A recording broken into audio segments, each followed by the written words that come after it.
are you financially prepared to face the rest of your life without an income, without a paycheck, without showing up to work? That is a completely different question.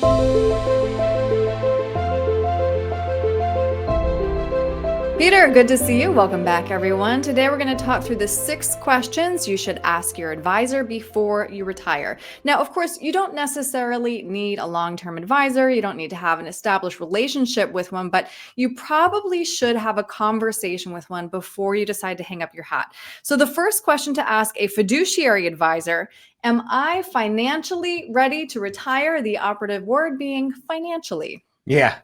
You don't know what you don't know. So that's why I have this conversation, even if you are not working in a dedicated long-term relationship with an advisor. They may be able to spot or identify things that you've overlooked or missed. And I've got a report. It's 12 questions. The title of the report is "Are You Ready?" And I always emphasize financially ready. Like, everyone's ready to retire at some point in time. Like, we're sick of our job. We don't want to show up to work anymore. Oh gosh, I'm so ready to retire. But are you financially prepared to face the rest of your life without an income, without a paycheck, without showing up to work? That is a completely different question. So are you financially prepared to retire? And it absolutely is something that you should consult a financial and specifically retirement planning professional. Not all brokers or advisors are specifically retirement minded or oriented in their advice. So find one that has been and is their niche, and that they focus on helping people make that transition. They're the ones that are going to help you optimize Social Security, optimize income, minimize taxes, control risk, all of the kind of things that you need to be thinking about pre-retirement and as you make that transition. Right. In fact, if your advisor can't answer these 6 questions that we're going to go through, you might want to shop around for another advisor. Yep. Next question: what income sources will I rely on in retirement, and how sustainable are they? Yeah. And have I taken the time to educate myself on them to maximize and optimize them, right? Social Security is there for all of us, and we worry about how sustainable even Social Security is. So how about all of the rest of the sources? Do you have a pension, or is this going to be mostly personal assets driven? How reliable is the income that you can derive from any of those sources? And how does it project out to keep up with all of the costs and expenses, not only day one or year one, but year 10, 15, 20, and 30 into retirement, into the future? You know, if Social Security adjusts for the cost of living, but it's only half your income, then only half of your income gets adjusted for those growing expenses. Right. And so we need to figure out how to account for all of that into our planning. And of course, some unexpected things that might come up, and some expected things like taxes. So we've got a lot to plan for there when we're looking at retirement. Right. And that comes to our next question: how can I minimize taxes on my retirement income? Yeah, and we've done whole episodes on some of these topics, right? Specifically getting into how to control taxes in retirement. A big one is pre-planning, understanding that taxes are going to be due in retirement. It's not that they go away. We pay taxes, pay bills, spend, and save. Those are the 4 things that we do with our money. And paying taxes and paying bills do not go away in retirement. Spending hopefully doesn't, but that's the only one that's sort of discretionary. And only what you save recreates your ability to do those first 3 things. And how you save that money is going to have a lot to do with how much you pay in taxes once you retire, right? We have been taught to defer and delay over the previous generation. That was the major way that most people saved for retirement. Well, now that bill is coming due. And so we're sort of rethinking that now. Is it time to make a paradigm shift and say, well, let's go ahead and prepay our taxes as much as possible, or do some Roth conversions, or even just save in non-tax deferred, non-tax advantaged kind of accounts. You know, your non-qualified, non-retirement accounts have some different tax implications and advantages themselves. So it's all about how you set yourself up, and then you can execute on strategies to control and minimize that tax once you retire. Mm-hmm. Next question. What, if any, adjustments should I make to my investment portfolio? Well, I mean, consider de-risking. And I think that a lot of people overlook this important step is that we've been taught to take risk with our money. And the way that a lot of people got to where they can reasonably consider themselves as financially successful enough that I can retire with confidence is through the market and through risk and through investment. But your income, your paycheck is what supported your ability to pay your bills during your entire working career.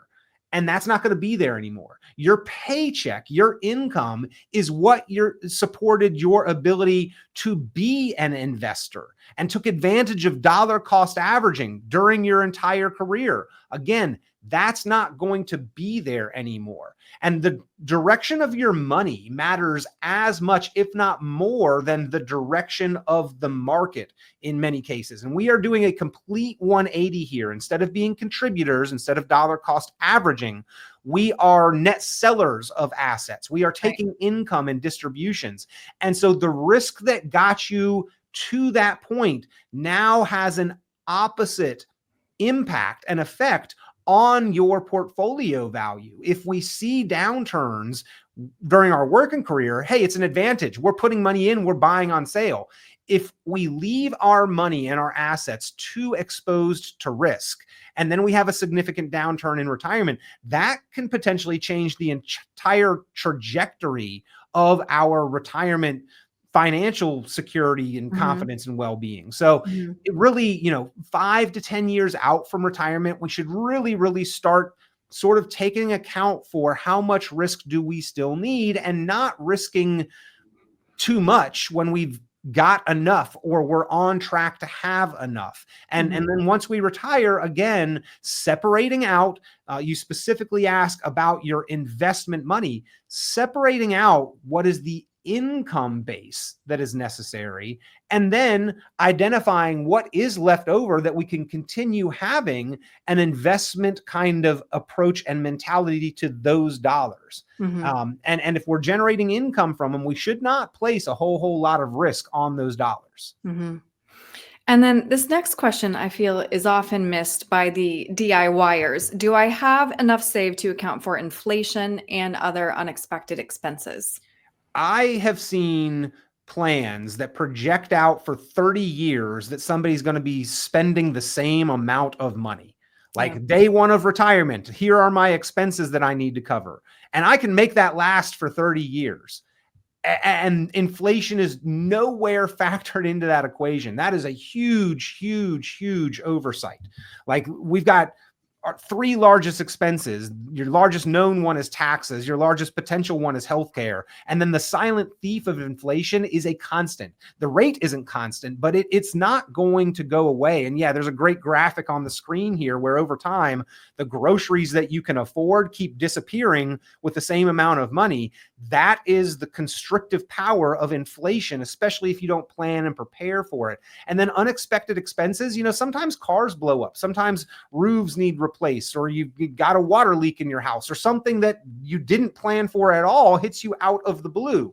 You've got to have a little baby slush fund over there of discretionary dollars that you're not tapping into your income base to get access to when and if, not if, actually when those unexpected expenses come up, because sooner or later, we're all going to experience them. And then the last question would be, do I have a plan for long-term care? And this is something that we cannot overlook, Peter. We've talked about it many times before. 7 out of 10 people will need long-term care at some point. It's not covered by Medicare. And if we take a look at the average cost, this is projected out 20 years in your area, anywhere from $149,000 up to $214,000 annually. That's that can wipe out all your retirement savings. It so can. And actually, I think, unfortunately, that is an underestimate, because I know that there are some nicer assisted living and memory care facilities around here right now that run those kind of numbers that in this projection calculator, they're not showing for 20 years.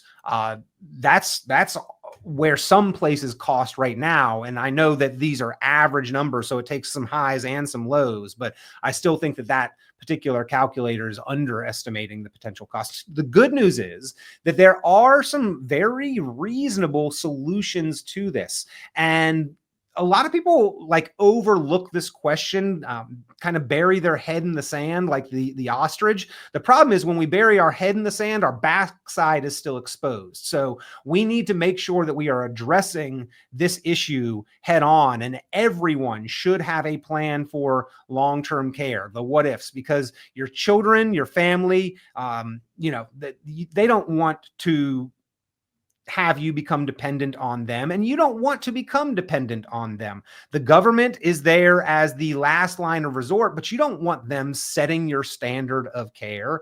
I meet people who could reasonably qualify themselves as self-insured. Fantastic. But if I've got my house over here, I don't stick the value of the house in the bank in cash and say, I don't need homeowners insurance, I'm self-insured. It just is not the most effective way to do that. So we take a look at ways to provide leverage against what is otherwise a potentially catastrophic and family life altering expense. Not just your life altering, that would be altered with the necessity for care alone, but your family's life gets altered financially forever if you have not prepared for this. And again, there are some good solutions. There are places where you can make a lump sum deposit and have coverage. There are places where a husband and a wife can both be covered under one policy with lifetime continuation of benefits, meaning both of them could theoretically be collecting long-term care payments when those are required simultaneously and for life. There are ones that are guaranteed issue no matter what your medical situation is. There are some that have simplified underwriting, which means they're like 4 basic knockout questions that you have to answer. And as long as you answer no to all of them, then you can be approved. And there's varying levels and degrees of protection. There's some that provide a whole lot of leverage. There are some that provide a little less, but also today's forms of protection against what most people look at for long-term care are linked benefits, meaning that it's tied to some other utilization of money. For instance, an annuity providing guaranteed lifetime income for when you're here and healthy, but allows you to have an increase in that income if you have a long-term care event. But one way or another, you get use of your money. It's not use it or lose it. Or similarly with life insurance, that you purchase life insurance and it's always life insurance.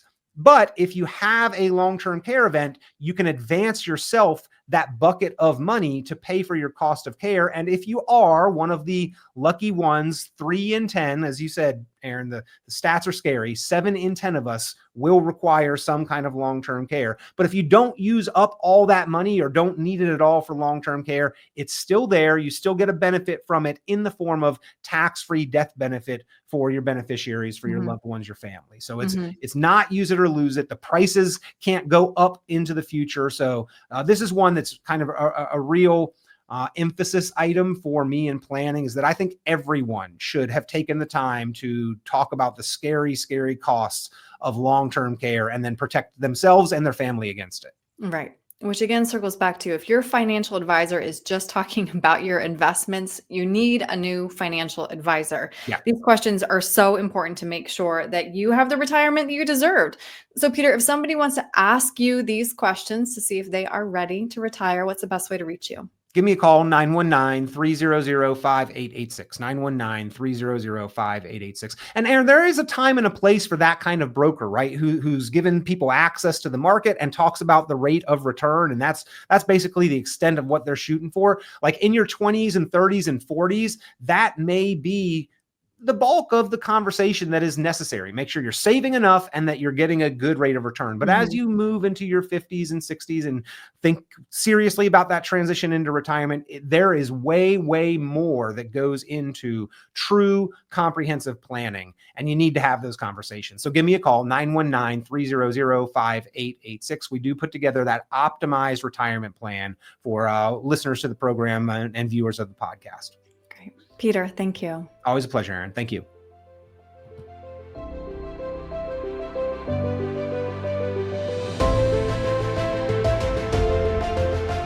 Hey folks, Peter Richon here with Richon Planning. So glad that you are enjoying the podcast, Planning Matters Radio. You know, one of the tools that we've put out there that people really seem to appreciate and really are finding of value is at 919retired.com. It is your retirement tax bill calculator.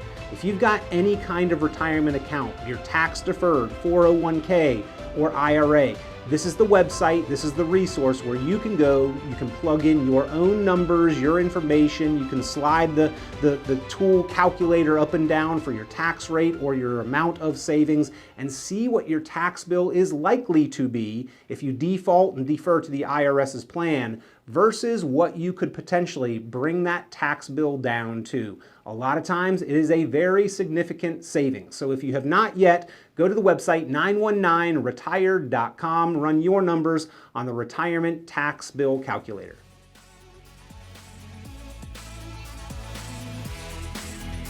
This has been Planning Matters Radio.